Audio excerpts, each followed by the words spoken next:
प्रयागराज के Umesh Pal murder case के आरोपियों की गिरफ्तारी के लिए पुलिस ताबड़तोड़ कार्रवाई कर रही है। पुलिस की कई टीमें लगातार दबिश दे रही हैं और पुलिस प्रयागराज, प्रतापगढ़, कौशाम्बी, रायबरेली बॉर्डर पर सघन चेकिंग अभियान भी चला रही है। पुलिस हाईवे से गुजर रही हर गाड़ी की तलाशी ले रही है, तो उधर शूट आउट कराने के आरोपी अतीक अहमद की फैमिली पर पुलिस ने शिकंजा कसना शुरू कर दिया है। अतीक की पत्नी शाइस्ता परवीन को पुलिस ने हिरासत में लेकर पूछताछ शुरू कर दी है।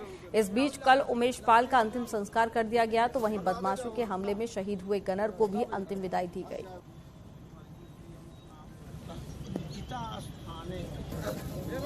तो पहली तस्वीर आपको अंतिम संस्कार की दिखा रहे हैं और दूसरी तस्वीर में आप देखिए जब गनर को अंतिम विदाई दी गई, और तीसरी तस्वीर यह अतीक अहमद की पत्नी की तस्वीर आपको दिखा रहे हैं, शाइस्ता परवीन, जिस पर पुलिस ने शिकंजा कसना शुरू कर दिया है। और ज्यादा जानकारी के साथ में सर्वेश दुबे प्रयागराज से जुड़ गए हैं, तो वहीं दूसरे सहयोगी भी हमारे साथ में जुड़ गए हैं, धारा सिंह। सबसे पहले सर्वेश, मैं आपका रुख करूंगी। पुलिस पूरे मामले को लेकर काफी ज्यादा गंभीर दिखाई दे रही है। कल हमने देखी अंतिम संस्कार की तस्वीरें सामने आई, उसके बाद में अब शाइस्ता परवीन पर भी शिकंजा कसा जा रहा है। लेकिन ये बात कही गई पीड़ितों की तरफ से कि अतीक अहमद के तीसरे बेटे ने गोली मारी थी, तो आपके पास क्या ज्यादा जानकारी और पुलिस किस दिशा में आगे कार्रवाई कर रही है?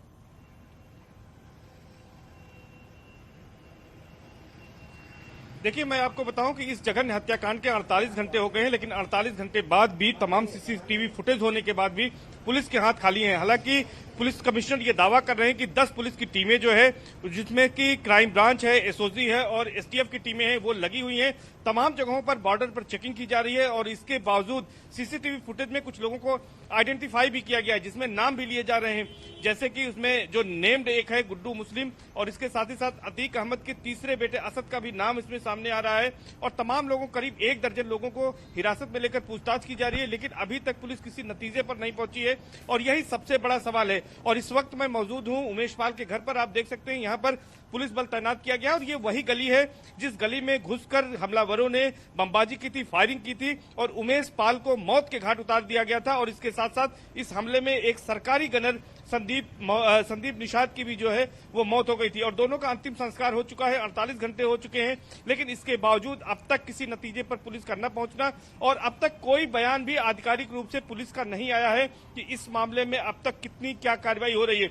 जबकि इस पूरे मामले को लेकर सीएम योगी आदित्यनाथ खुद संजीदा है। सीएम योगी आदित्यनाथ ने आज यहाँ के शहर पश्चिमी क्षेत्र से विधायक और पूर्व मंत्री सिद्धार्थनाथ सिंह को भेजा है। वो रात को प्रयागराज पहुंच गए। 10 बजे आज उमेश पाल के परिजनों से आकर मिलेंगे और सरकार की ओर से जो कुछ कहना होगा वो सरकार के प्रतिनिधि के तौर पर यहाँ पर आएंगे और यहाँ पर कुछ न कुछ निश्चित तौर पर परिवार को सांत्वना देंगे और सरकार की ओर से कुछ कहेंगे। जिस तरह से सीएम योगी आदित्यनाथ ने कल ये कहा था विधानसभा में कि माफियाओं के खिलाफ कार्रवाई की जाएगी और माफिया को मिट्टी में मिला दिया जाएगा। बिल्कुल सर्वेश, मुख्यमंत्री काफी ज्यादा सख्त पूरे मामले को लेकर आप बने रहिएगा। लौटूंगे आपके पास में। धारा सिंह भी हमारे साथ में जुड़े हुए हैं प्रयागराज से।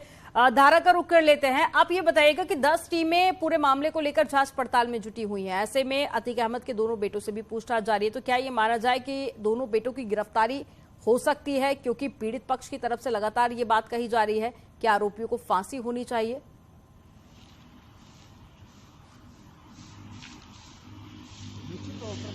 गोलीकांड को करीब 40 घंटा का वक्त बीत रहा है। अतीक अहमद की पत्नी शाइस्ता परवीन व उसके 2 बेटे समेत अन्य उसके सहयोगी भी बताए जा रहे हैं।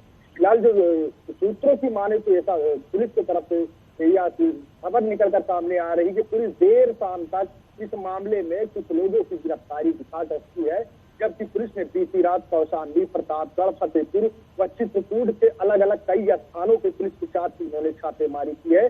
जबकि पुलिस के 6 टीमों को बताया जा रहा है कि प्रदेश अन्य राज्यों में लगातार आरोपियों को चिन्हित करने के लिए उनके तलाश में छापेमारी कर रही है।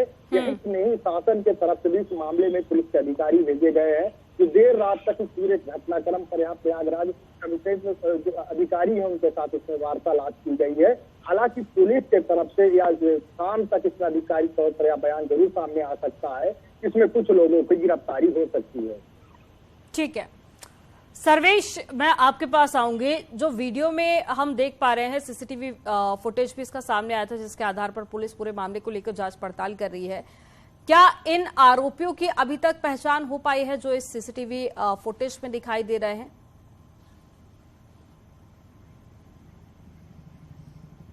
देखिए, अगर हमलावरों की बात करें तो सीसीटीवी फुटेज में जो दिख रहा है वो साफ तौर पर कई ऐसे लोग दिख रहे हैं, 5 से 7 लोग दिख रहे हैं साफ तौर पर, और बमबाजी भी की गई थी, फायरिंग की गई थी।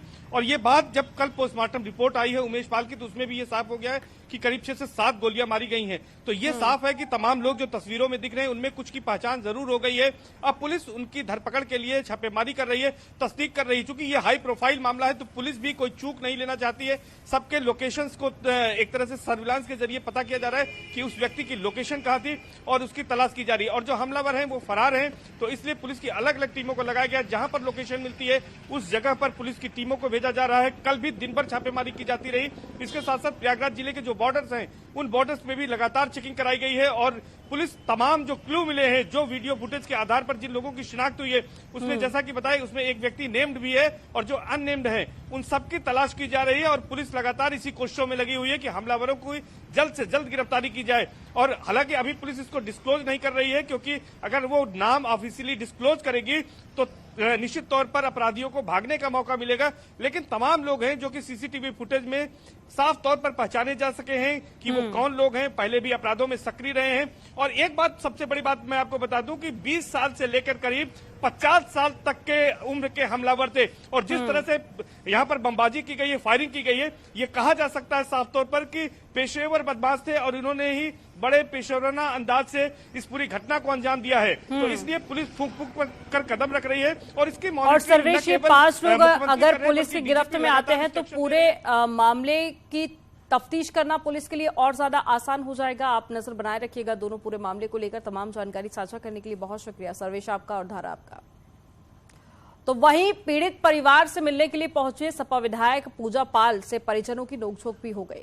घटना से ठीक बाद पूजा पाल के दिए गए बयान से परिजन नाराज थे और परिवार की महिलाओं ने पूजा पाल के रवैये को लेकर उनके ही सामने नाराजगी जाहिर की। पूजा पाल और उमेश पाल के परिजनों के बीच में बहस का वीडियो सोशल मीडिया पर काफी ज्यादा वायरल हो रहा है। ये वीडियो आपको दिखा रहे हैं, देखिए।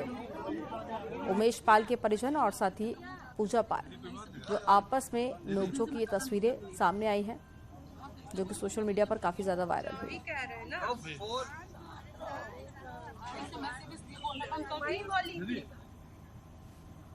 उधर कौशाम्बी की चाल से विधायक पूजा पाल ने भी अपनी जान को खतरा बताया है। उन्होंने कहा है कि सरकार से सुरक्षा की मांग की गई, लेकिन अब तक उन्हें सुरक्षा नहीं मिल पाई है। राजूपाल हत्याकांड में अंतिम सुनवाई चल रही है, ऐसे में उन्हें अपनी और गवाहों की सुरक्षा की चिंता है।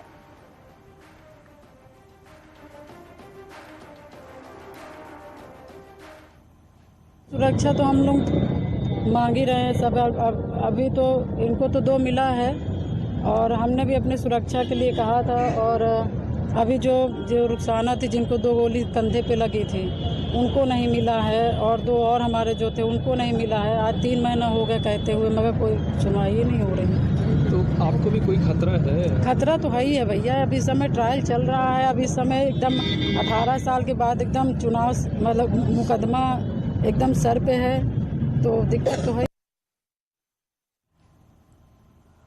और चलिए यहाँ पर रुकेंगे एक छोटे से ब्रेक के लिए। खबरों का सिलसिला आगे भी जारी रहेगा, आप देखते रहिए न्यूज़ 18।